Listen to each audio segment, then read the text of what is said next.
Good evening and welcome to Ideas at Work and Beyond. We are thrilled. This Mets jersey right here was handed to me just before I went on the air by Bob, who's a big Mets fan. The New York Mets, yes. the second team in New York, are in first place. Yes, they are. And so we wanted to represent that by wearing this jersey. It's a nice jersey. I like it, and I like the Mets.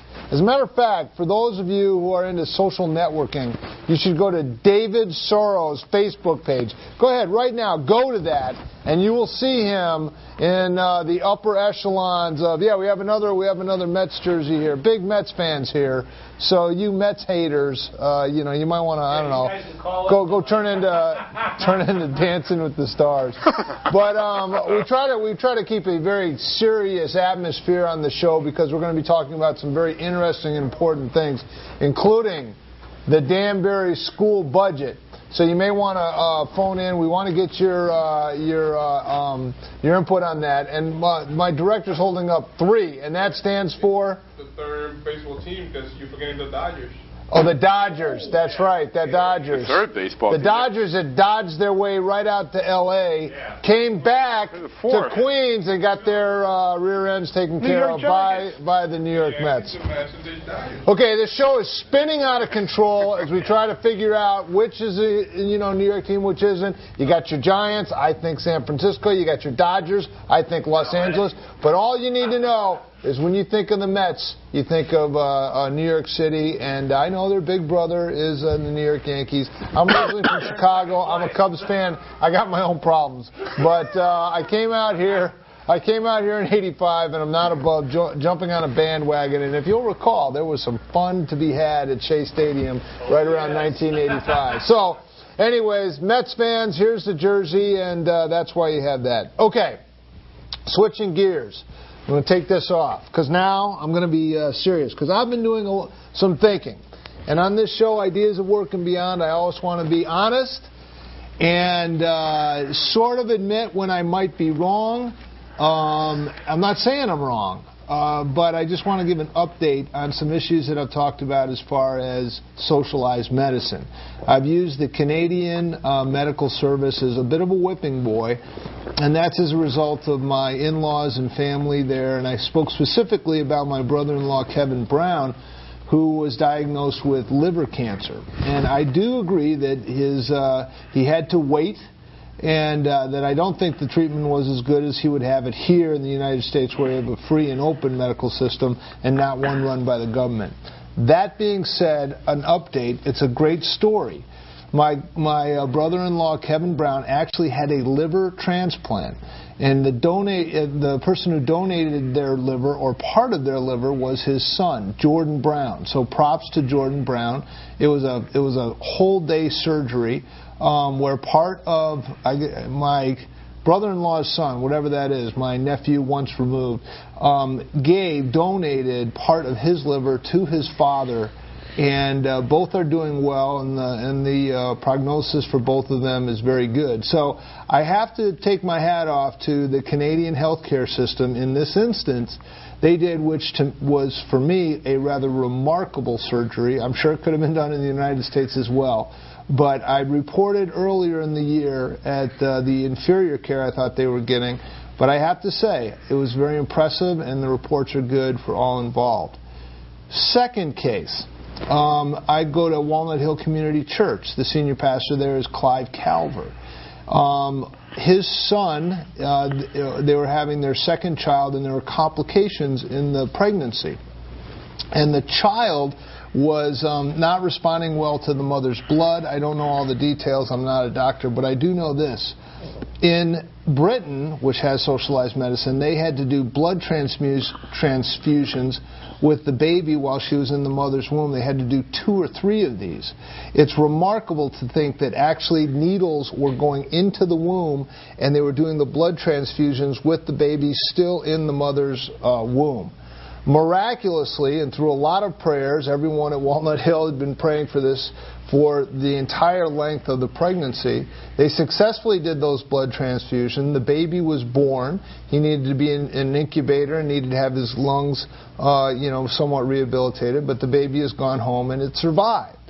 Again, these are two rather miraculous situations that were brought about by a socialized medical system. And frankly, it caused me a bit of pause when I look at that and had a front row seat to these two situations, and I take my hat off to the doctors involved with all of that. And another thing on that, on the one child, when they were doing the blood transfusions, it was interesting because they had ultrasounds and you could see what was going on while it was going on. And when the needle was going into the womb, the baby actually retracted and moved away. And so for those of you, I happen to be pro-life and feel as if the baby is just not a viable human being. The more you look at those types of videos and you see the baby retract from potential pain in the form of a needle, the more you know that it is a human life that has a right to life. Those are two, and I have one more. One more. Last night, I was at a Rotarian meeting, which is not exactly a bastion of liberalism, but the Attorney General Blumenthal was there, and he spoke to the group. And I think we're in trouble if you're coming at this from a Republican point of view, because basically the two candidates, one of which has been on the show, Rob Simmons, the other, Linda McMahon, who has agreed to appear on the show, are basically bashing each other's heads in while Attorney Blumenthal rises above and goes from one fundraiser to the other and is just happily going on his merry way. In this rather small gathering last night, there was a garbage hauler, there was a real estate agent, and there was a doctor, all of which had personal experience with the AG and issues that were positively resolved. One had to do with oil heat distributor that wasn't living up to it. Another guy had an issue with an out-of-state health care provider that was slamming him in his bills and so forth. And in each case, they had a positive resolution through the good offices of the Attorney General. I think you take that experience I had last night and multiply it by thousands and thousands of times, and it's one of the reasons that my fellow host here, Al Robinson, it feels like he's sitting in the catbird seat when it comes to this Senate race. Again. Because Attorney General Blumenthal seems to have a lot of goodwill out there, and the Republicans are bashing each other's heads in. We'll see. It's certainly a very interesting political season, both locally here in Danbury, which we're going to talk about with the Danbury budget, as well as on a statewide scale. The governorship is open, and the United States Senate seat is open, and of course the 4th and 5th congressional districts are wide open as Jim Himes and Chris Murphy are running for re-election. I'll close with this. Harry Reid, of all people, I understand is going to be in Greenwich on Sunday for a fundraiser, and it's been my understanding that there's going to be some type of public expression at that event. The Teabaggers are showing up? I'm not sure. I believe they're called Tea Partiers.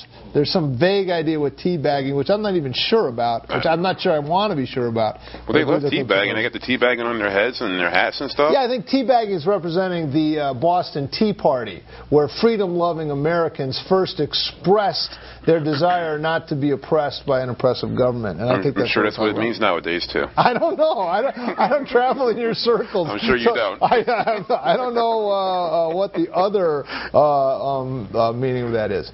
So anyways, that is by way of an opening thought. I just want to be fair because I did come out and show my dopey little knee surgery pictures and contrasted that with Kevin Brown and his liver, but that seems to be on its way to be mended. And I'm very impressed with what they did in Britain with the British healthcare system, and I'm happy to report that Daniel Calver seems to be doing well. So fair and balanced, that's what we strive for here. That's what we have. Al, your thoughts? One more quick thing you didn't bring up. In the 4th congressional race that's happening amongst the Republicans, the battle royale, I should call them, you have Mr. Rob Russo, who just decided, I think today, to drop out of the race. Did he? And, he was right here on our set. On this very set. He is backing Mr. DiBasella. So you have one less person in the mix, but I think it's actually one less person, but somebody else joined into the merry band of Republicans, so it's still the same number. Okay. So it's wasn't that guy Gregory Wills, who his big issue was parking spaces at the New Canaan train station. Oh, I thought it was trying to achieve a beard. No. See, okay. I think he's a very fine young man. He's Oxford educated. Yeah, I'm sure. That's Oxford in England, not like Oxford, Ohio or something like that. Right, gotcha. Or Oxford, Connecticut. So it's going to be an interesting convention. You got a lot of candidates still in the race. I think the two big ones right now, obviously, is Mr. Merkel and Mr. DiVasella. Yeah. They've been pretty much bloodying up each other around the campaign trails, getting kind of personal, in my opinion. And then we'll see what happens at the convention. And, of course, after the convention, if you can either get your 15% to go to the primary, or you get a certain number of petitions that can qualify you for the primary. So there might be a primary. And if there's a primary, it'll be very interesting to see what happens, because it just means two candidates are just going to be going like that with each other. When that happens, it isn't very good for that party. That's the theory anyways. There's another theory that if you prevail in a primary or prevail in some of these run-up elections, that it strengthens you with name recognition and so forth. And by the way, if you'd like to meet Rob Merkel personally, I would invite you to my house. Yes, my house, 92 Spectacle Lane. That's going to be this Sunday afternoon from like 2 to 4. It's kind of potluck, so bring a bag of chips. Is he going to be riding the pony? Rob Merkel. We might get Rob Merkel up on a horse. Oh, I got to come. And you got to, yeah. Oh my goodness. We'll get Rob Merkel on the horse. Bo the horse might buck him right off. So you're welcome to come. I've invited these guys. They don't come. I don't know why. They're more than heartily. The lawn jockey in the front of your house. There is no lawn jockey in front of our house. See, that's how we need to enter each other's worlds here and realize that we are all one brotherhood. So there are no lawn jockeys on my lawn. You'll find it a very accommodating place. I hope you come. Are you coming? I might. See, you say that all the time. I invited you so many times, you never show up. Bob, you coming? See, Bob's giving me the I don't know. I'm beginning to wonder if I have as much juice as I thought. But this Sunday afternoon, 92 Spectacle Lane in Ridgefield, you're all invited. If you want to call for directions or anything, you can call me on my cell phone, 438-2003. And that thud you just heard is my wife fainting on her kitchen floor saying, "You told everyone that they can come to our house. I don't think we have enough fruit juice." Okay. Tonight's topic is hot. It's hot. It's Danbury school system, the budget. What's going on? Well, every year there always seems to be one topic of concern when it comes to the budget. This year it seems to be education. And education, you always hit a nerve among parents. And when you talk about education, because, the Board of Education is coming forward right now, and they're requesting $116 million for their upcoming year. The city of Danbury said, no, we can't do that. We're going to give you $114. That's approximate numbers. Right. So we got a $2 million deficit that's going on right here. Right. So what's basically happening here is that the Board of Education is coming forward saying, look, we're going to do a series of pretty severe cuts. For instance, you're from Ridgefield, and you know that in Ridgefield, the thing that we talked about a few times was the people trying to get together to install full-day kindergarten in Ridgefield. That's a real big thing there. Here in Danbury, the Board of Ed is actually talking about eliminating full-day kindergarten. As one of the cuts? As one of the major cuts. Okay. I think that's one of the most severe cuts because, if between paying a little more in property tax, between paying for full-time kindergarten versus paying for daycare, I take the kindergarten in a heartbeat. Yeah. That's a big problem. Yeah. Some other things that are going on is that they're talking about eliminating up to, I think it's based on the mayor's budget request allocation. Right. I think they're asking to eliminate about anywhere between 24 to 26 teachers. I think I might be a little off, but I think that's how many teachers we're talking about here.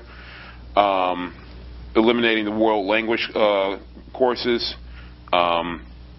And also another big thing is we're talking about eliminating or closing the Mill Ridge Intermediate School and transferring some of those kids, I think the 4th and 5th grade teachers, over to King Street. So basically going to be busing kids over to another school and shutting down a school for cost-saving reasons. Obviously, people are not very happy with this. A lot of concerned parents, a lot of concerned teachers are coming forth expressing their displeasure with the proposed cuts.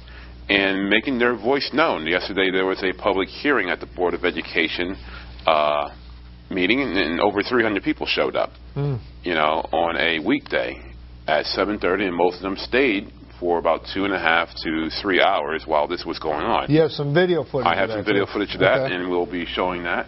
What you're seeing right there, well, what you did see right there was some of the cuts that they're going to be proposed. Some of the cuts that they're proposing. Of course, this is not finalized yet. The Board of Education has not put in their stamp of approval on anything yet because they don't have the money. Right. Next week, the City Council will be voting on the mayor's allocation of the money to the Board of Education to use any way they want. After the City Council approves the money then goes to the Board of Education, where it's out of the City Council's hands and into the hands of the Board of Ed, where they will determine how to use this money. So what you're seeing here is these proposals here. That doesn't necessarily mean they're going to do it, but when you present something, usually it means you're going to do maybe like 80 and 90% of this stuff. So, make a long story short, people are somewhat pissed off about some of these cuts, and more importantly, as the Democratic caucus of the City Council wrote in their letter here that I gave you, there are a series of other cost savings that can be done that are not even put on the table. And a lot of people are saying, look, Board of Ed, please go back. Let's try to cut some more of this stuff out because there's a lot of, in their opinion, waste that's not being there are a couple highlights that said, have media specialists work in at least 2 buildings as other specialists do. This would eliminate at least 7 positions, saving approximately $300,000 without reducing services. Other specialists, such as those in the gym and art, already work 2 schools. Another one, at the high school, there is a principal, assistant principal, 4 assistant principals, totaling in excess of $650,000 in salary. Eliminate 1 or 2 of the positions and save hundreds of thousands of dollars over 5 years. Another one, substitute teachers are currently paid for a full day per diem salary, even for a half day of work. Instead, they should be paid only for the amount of time they're actually at work. Seems like these are rational ideas. It goes on from there. Paraprofessionals should work 2 or 3 days a week.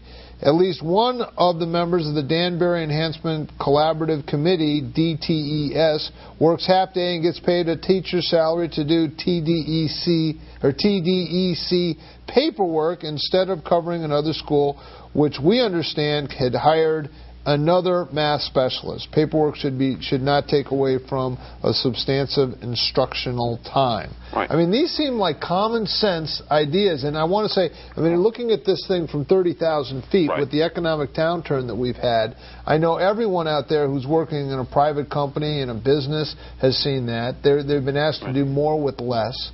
And it was interesting because there was a front page article in the Ridgefield Press, I think we had this up, talking about enrollment retreats and staffing rises. In this case, they were comparing and contrasting the student body in the town of Ridgefield in 2002-2003 was 5,300 students.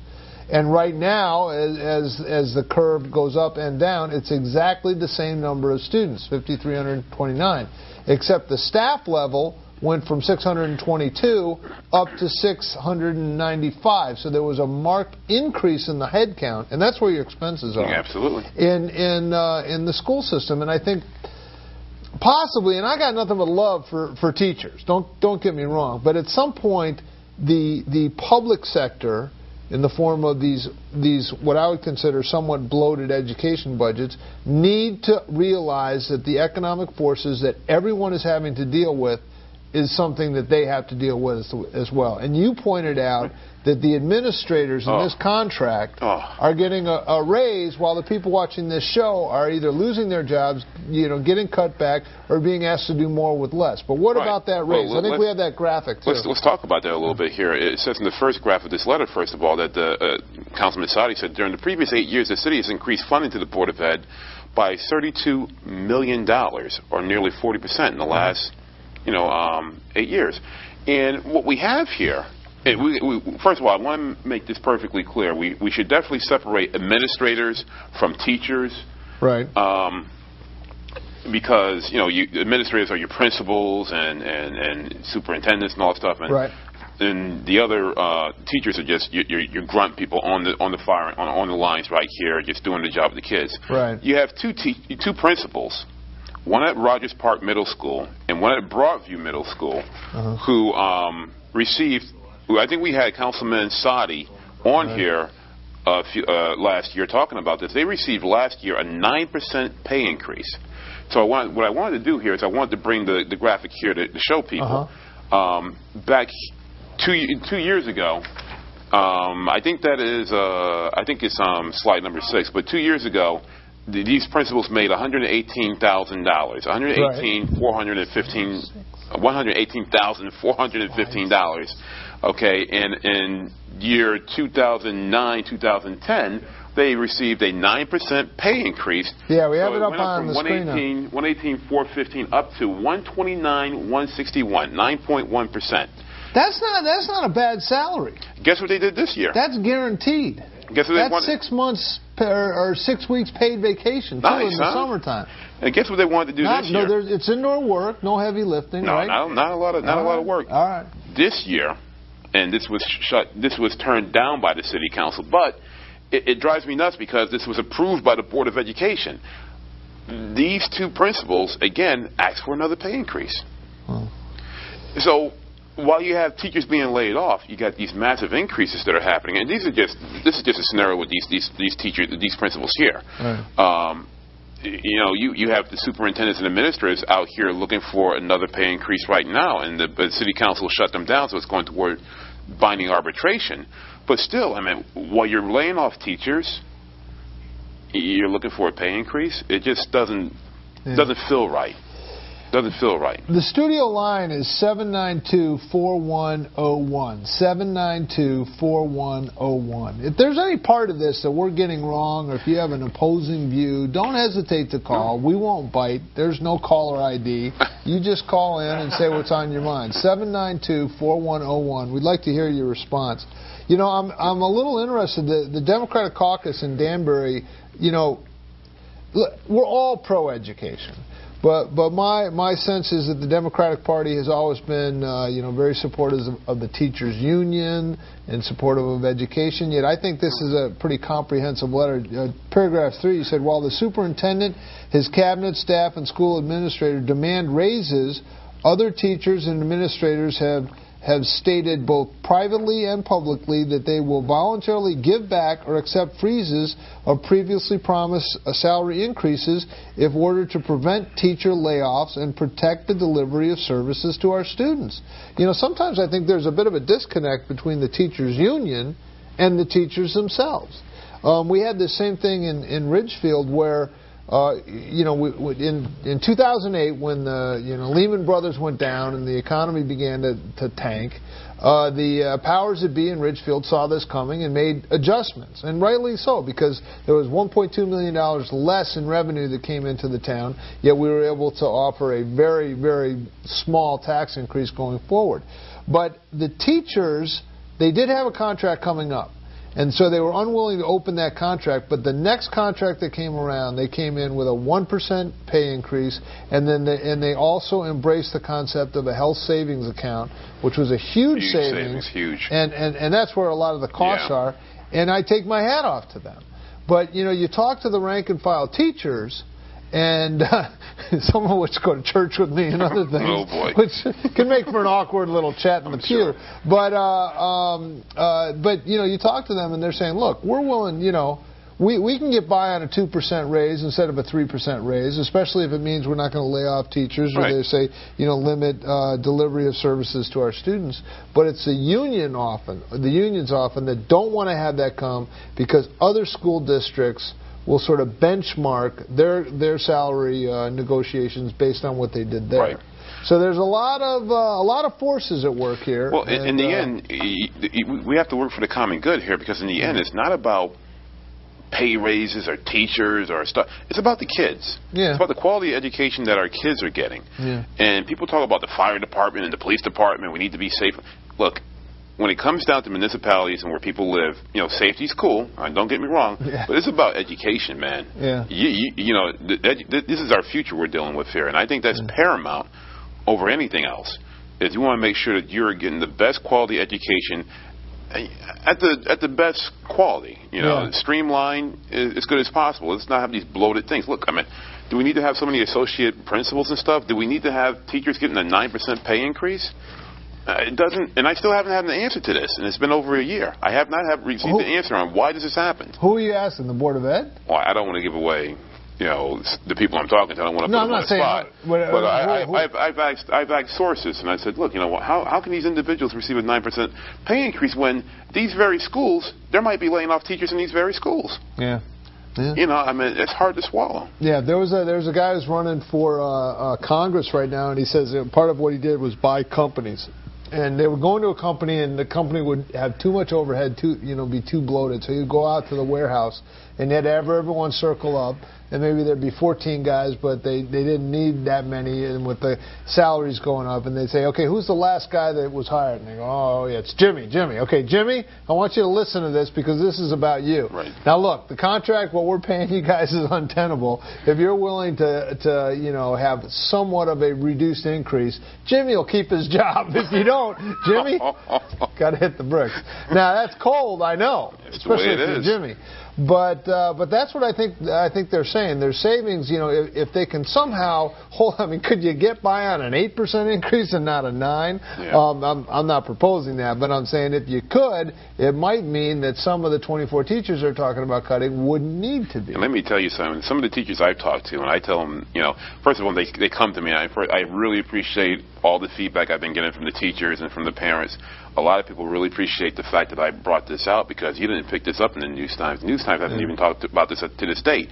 Some of the teachers are like, how in the hell can this principal be getting this 9% increase when we're going to be losing these classes? And why is it that it's like 80 degrees in this school all the time? Like one person got up during this meeting and said, today I was teaching classes 80 degrees. We had to get out to our T-shirts.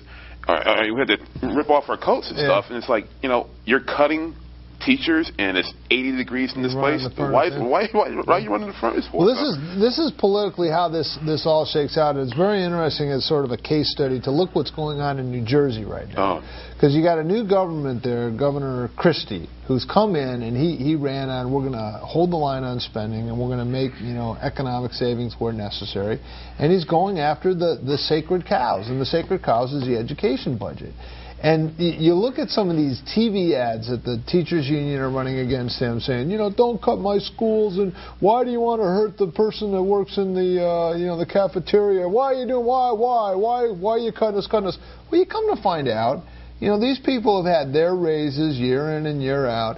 They have tenure, so they have guaranteed positions, and what they're being asked to do is have, instead of a 3.5% raise, could you get by on a 2.9% raise or whatever the numbers are? And he points out that if the teacher that's teaching my daughter's class just got a 2.9% raise or a 3.4% raise, if they're professionals, I don't think that's going to affect how they teach that class. Right. So you get in a bit of a rut. And that is, hey, look, we think these increases are out of line. Even the goddamn Danbury City Council Democratic Caucus, not exactly a bastion, a right-wing, heartless bunch. Well, I mean, these guys are pro-education, they're pro-children, and everything else. My gosh, they're bleeding heart liberals. Easy and now. even them, even this heartless caucus is saying, hey, guys, look, you got 14 principals. Could you get by with 12 or whatever the numbers are? Right. And yet, the opposition will be, but it's for the children. Don't you care about the children? Now, hold on a second. I think that argument's wearing a little thin. And yes, we all love the children. Yes, we all love clean water and clean air. We all want to have funded police departments and everything else. But you know what? There is an economy out there, and everyone else is feeling the pinch. And somehow, somewhere, the public sector has to respond to that. And I think that's what we're seeing. Yeah, absolutely. In fact, I shot 2 videos. In fact, today I did an interview with the person who drafted this letter, Councilman Sadi. He was unfortunate he couldn't come on the show because he's got twins and he's got to deal with that stuff, which is nuts. Yeah. I have some video in the back if you want to run it. This is from today, an interview I did with Councilman Minority Leader, Councilman Tom Sadi, the person who drafted this pretty good letter, which if you want to read it, you can download it on my website, hatcityblog.com. But So for now, here's the interview I did with Councilman Sadi in regards to the content of this letter.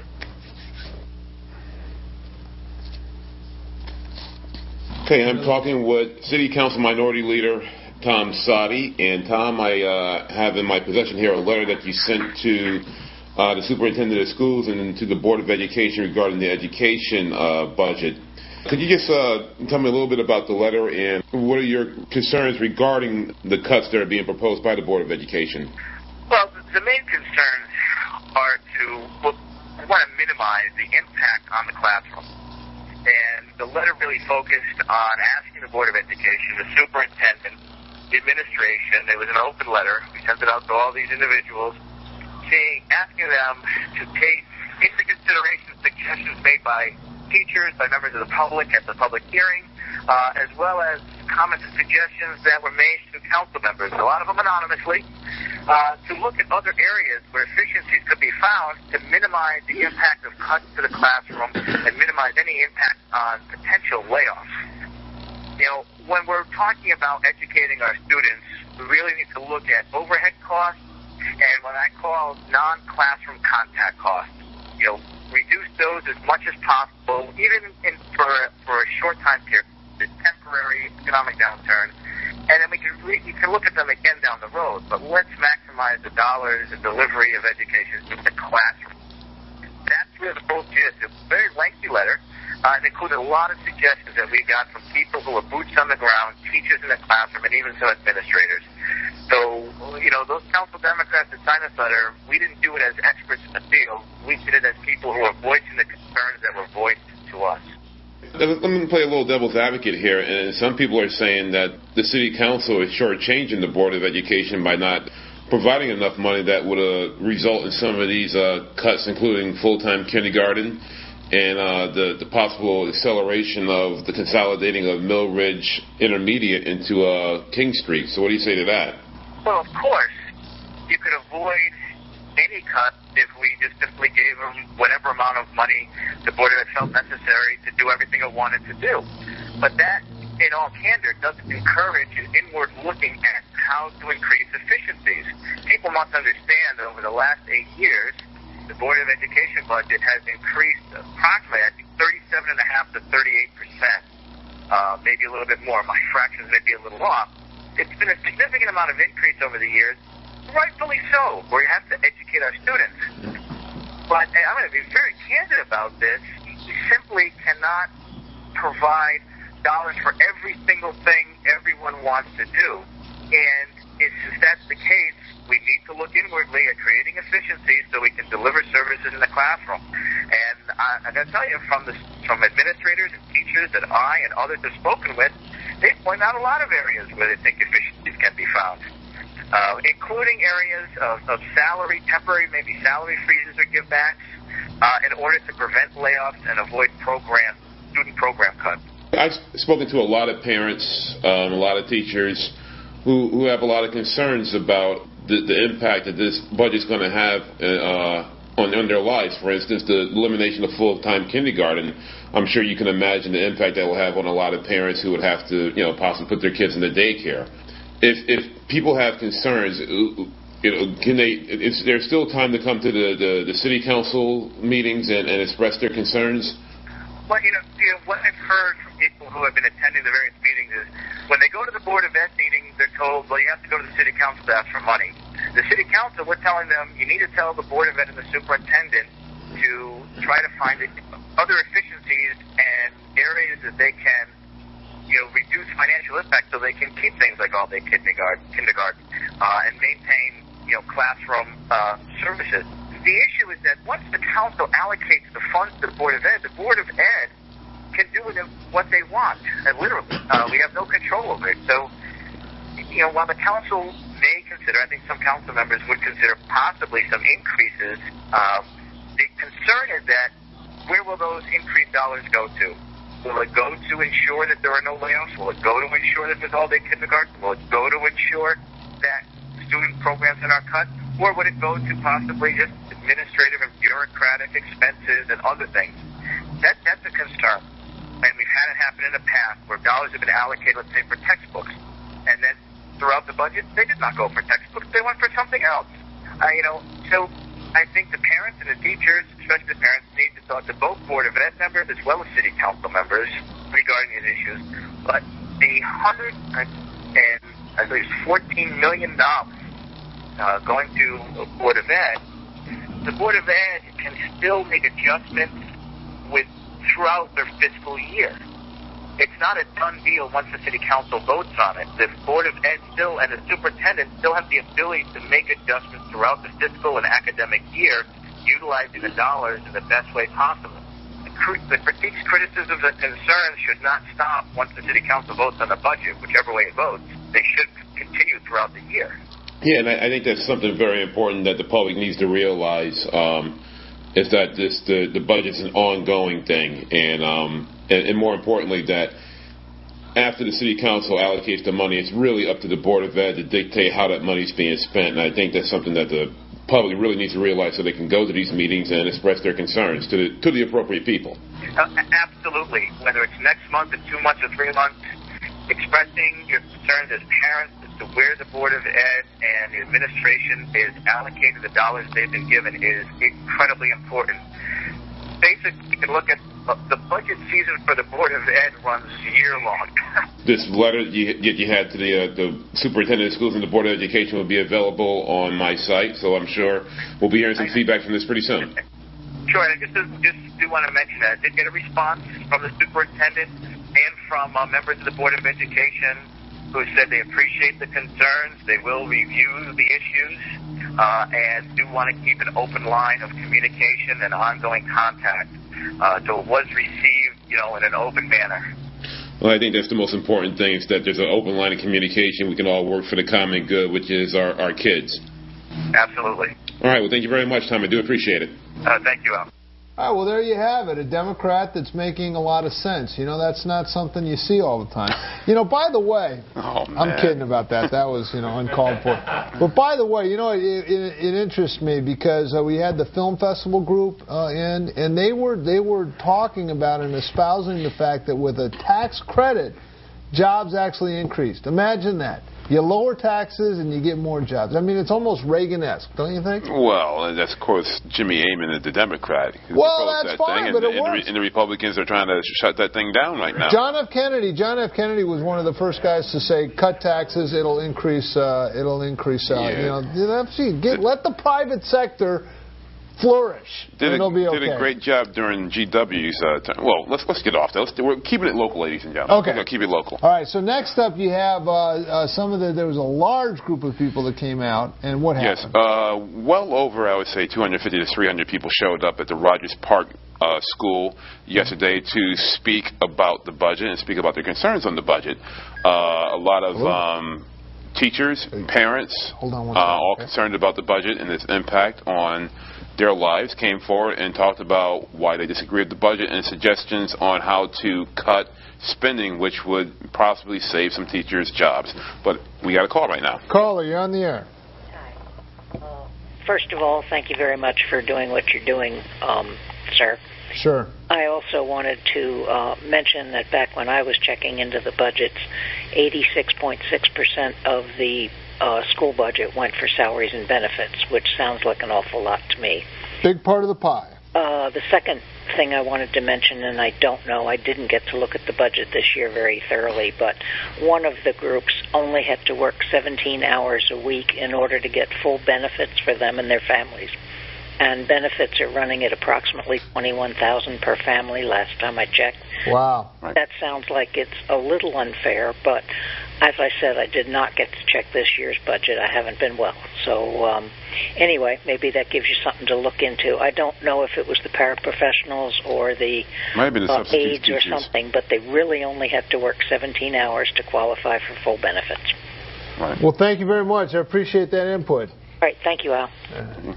Yeah. So there you have it. I mean, people are watching. No, and the person who called right there is a good watcher in terms of nickel and dimes, and she's pretty on point when it comes to money issues. So, but let's get back into this real quick. Like I said, a lot of teachers, parents came forward at the Rogers Park Middle School, talked about how they did not approve of the proposed cuts that the Board of Education is talking about. Again, full-time kindergarten. Put it to you like this: if you eliminate full-time kindergarten, you make it half-time kindergarten. It ain't going to come back to full-time kindergarten anytime soon. You know, if you lose it, doesn't mean you're going to get it back. It's usually the other way around. So, for instance, Ridgefield, you got half-time, you want to make it to full-time. Once you cut it, it's gone. So, make a long story short, these people came forward, talked about cuts, talked about the cuts, and talked about their proposals and recommendations on how you can cut. Whether it was administrators, you know, turn down the damn heat in the schools. So without further ado, I'll stop babbling. From yesterday, here is the Board of Education's public hearing on the budget. So roll the tape. Have to run pretty long. If you don't have to take up all the 3 minutes, that would be courteous to the other people who wish to speak. Once we're done going through the list, we will go towards a conclusion of the public hearing.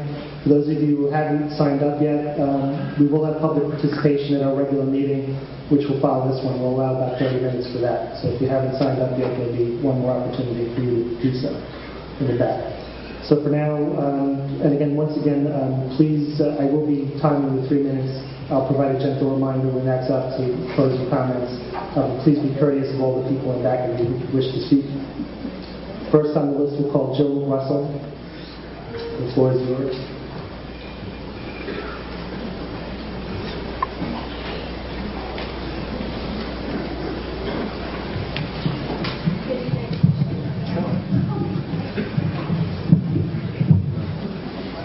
Good evening. My name is Jill Russell. I'm a Danbury resident and an employee of the Danbury school system. I live at 17 Lake Avenue, and I've been a music teacher in the school system since 2003. I'm speaking on behalf of the Unified Arts programs and curriculums at Broadview Middle School and Rogers Park Middle School. Rather than overwhelm you with data and research which supports all academic areas in student learning in visual art, tech ed, and family consumer science, I would like you to imagine what a middle school student's school day will actually look like should these changes go through next year. Please close your eyes and picture yourself as a middle school student. Next year, the only creative outlet you will receive is through physical education and music class.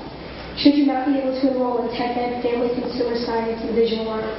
What was once an opportunity to tap into the creative parts of your brain and begin to make decisions of careers and talents that will impact your adult life is now a day that has less time for the opportunity to use your imagination.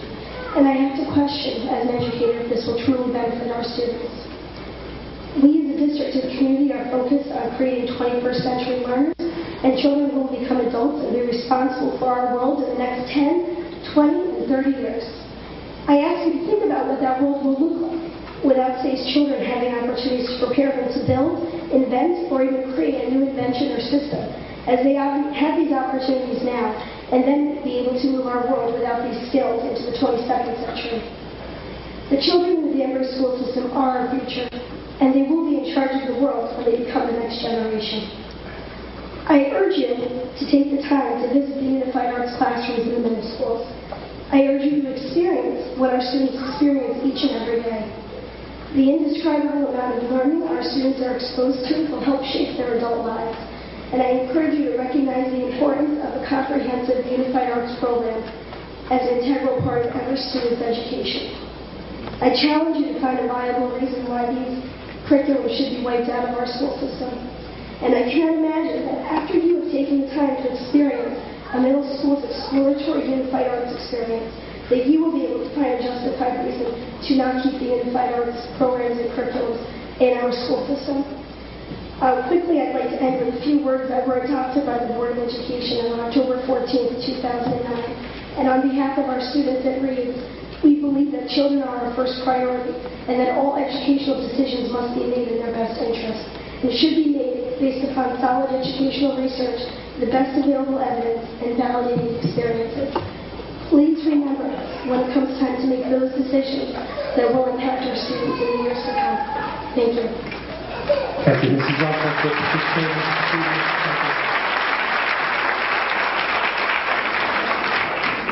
Next is Marianne Kirsty. If I didn't butcher your name. Yes, Marianne's coming up. Just so you know, because we want to capture these as questions, this is what I just did with Jill's comments.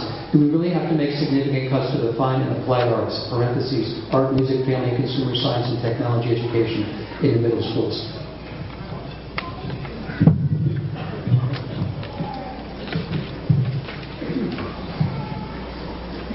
My name is Mary Ann Sikorsky, and I live at 3 Regal Drive in Danbury. As I've already addressed this board before, I don't wish to repeat anything already stated about the value of the following programs at the middle schools: world language, technology education, family and consumer science, art, music, and physical education. Nor am I speaking this evening to save my job, because even though my position might be eliminated, I will not be losing my job. I am speaking instead because I am so concerned about the future of the Danbury Public School System.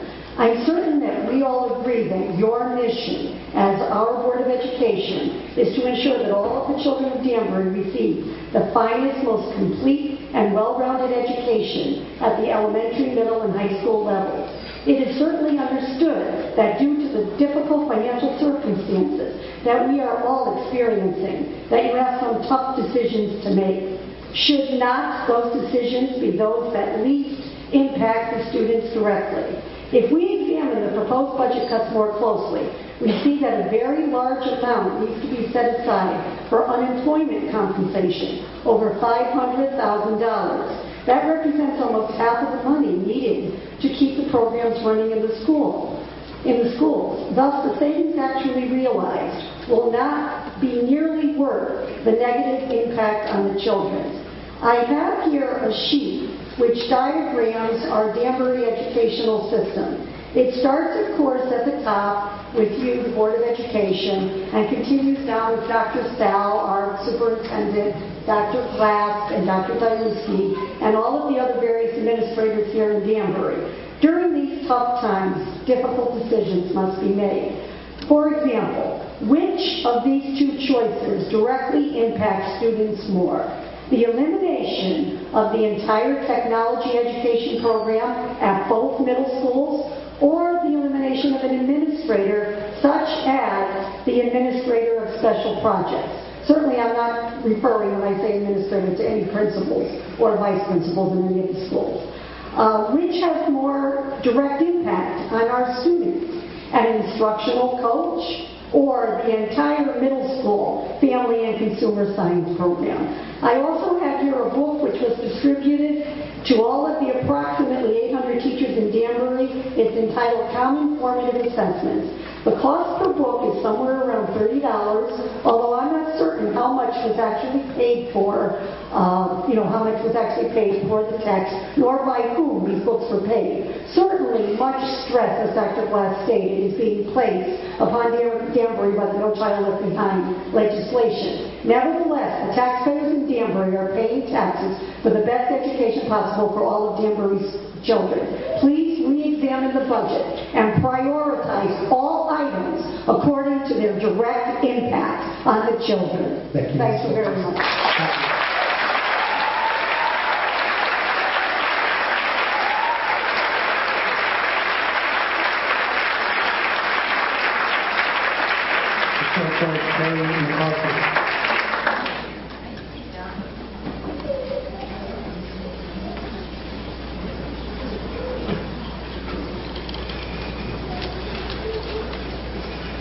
Good evening. My name is Terry McCarthy. I'm a parent of 2 Millbridge students.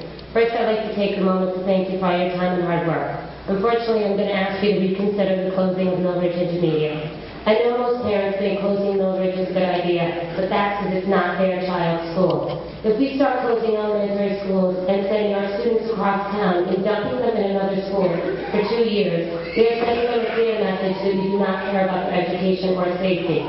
To most people, Millbridge is just a building, but to the students and teachers, it's so much more. To my children, it's their second home. It's a place where they feel safe and secure. Millbridge is a school cited for improvement. How can our MRI students improve their scores if they're being sent to non-familiar school further away and coming in at a disadvantage to the King Street students that have been there since kindergarten? Currently, my son is one of 90 students in MRI. If he goes to King Street, what will he be, one of 180 students? How is anyone going to get to know his learning needs in 10 months that he's there? I'm very concerned about his education. My son has been a struggling reader since first grade. He is finally holding his own in fourth grade, and that is because of the dedicated and caring staff at MRI. What will happen next year when class size goes up in his new school with new teachers? I've also heard that Head Start is having work done with the preschool wing through a grant to accommodate an infant program. Isn't the school supposed to be turned into the STEM program? Who is going to pay for the changes to make it back to a middle school? And another question, if Danbury is going to redistrict, why are we making our current 3rd and 4th grade students go to King Street? Realistically, they could be in a different school each year from grade 2nd through grade 6. Isn't consistency the key to a solid education? And what about Middle Ridge Primary? The school is set up with 3 pods, not 4. Where are the 3rd grade classes going? Maybe 1 or 2 3rd grade classes can be housed in each pod. But what about class sizes? In grades K through 3, students learn to read, and in grades 4 and up, they read to learn. Studies have shown that smaller class sizes are the key to success in school. Let's say there are 28 students in my daughter's first grade class during her 30-minute period of reading workshop. That means she gets 1 minute of help a day, or 5 minutes of help every 6 days. How can this improve our CMT scores? Research has also shown that students not reading on grade level by 3rd grade will always be struggling readers. Research has also shown that early intervention and smaller class size is the key to education. So with the money spent in elementary schools, we should see a payoff in the middle and high school years. The dropout rate should improve if we invest in a solid education. Before you decide to close MRI, I ask all of you to take 20 minutes to walk through the halls of MRI and see the artwork hanging on the wall, to feel the excitement and learning in the school. But most of all, I ask you to speak to the students and teachers about MRI. Watch the way the teachers and students interact with each other. That's a love and a respect no one can fake.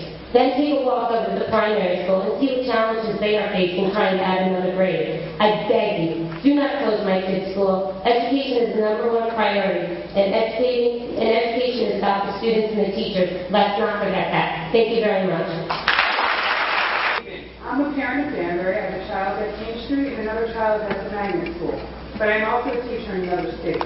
And there are some questions I have to pose to the board. With the proposal of teacher cuts, what will be the average class size? The ratio of teacher-student greatly affects achievement. It is shown and proven. If there is a King Street-Middle Ridge merger, how will the students get phys ed, art, and music?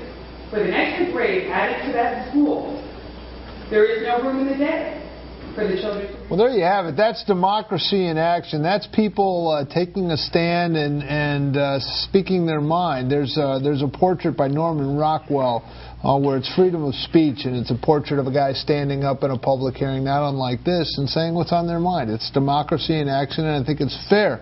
And some of these people that spoke tonight were teachers. And the teachers tend to know where the money's being spent in the school systems, and I think that their insight needs to be listened to. So it's a very important decision. It's a very important debate to take place. If you'd like to call in, the number here again is 792-4101. But Al, you were there that night. What was it like? First of all, I always take pleasure when people come out and speak their mind. One of the reasons why I do what I do is because when I started, there was just the only thing you had was the Danbury News-Times. You didn't have a lot of news in the Danbury News-Times, especially when it came to local government issues such as education and things of that sort. So I said, look, I have to get out there and just start covering this stuff because I've done this before and I can do it again.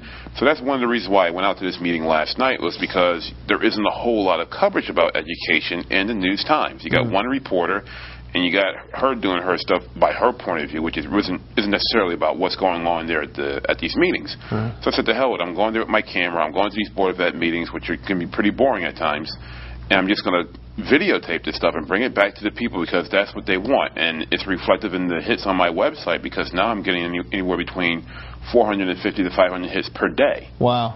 Having to do with this education. Having to do about this issue. So it is that important. And it's reflective on, look, yesterday was what, Wednesday? A Wednesday at 7:30, from 7:30 to like 9:30 or so, people came out in droves. Over 250 to 300 people came out to speak their mind about cuts to education because, again, it's about kids. Right. People talk about, again, they talk about the police department and the fire department. I'm like, look, it's about education, man. Fill my potholes and teach my kid. That's what you want. That's all I want. I'm not asking for much in life. And you know, if you can sponsor a Connecticut Film Festival, so we have a little bit of entertainment for those educated kids to go to. There's a film. This is probably the premier film in the Home Film Festival. It's called The Baker. It's a heartwarming story about a hitman turned baker. It's an age-old story. Hitman turns baker. It's going to be May 6th at the Palace Theater, and it's going to benefit the Bethel Public Library. So please come out and support. May 6th. That's a next Thursday. Thursday night. Thursday night's fine. That's a good night to go out and see a movie. It's not a Friday night. It's not a Saturday night. It's a good night. So I think we have a graphic of it too. If you don't, it's a Connecticut Film Festival. Probably their best film. If you only go to one film, go to this one, Baker. It's May 6th at the Palace Theater.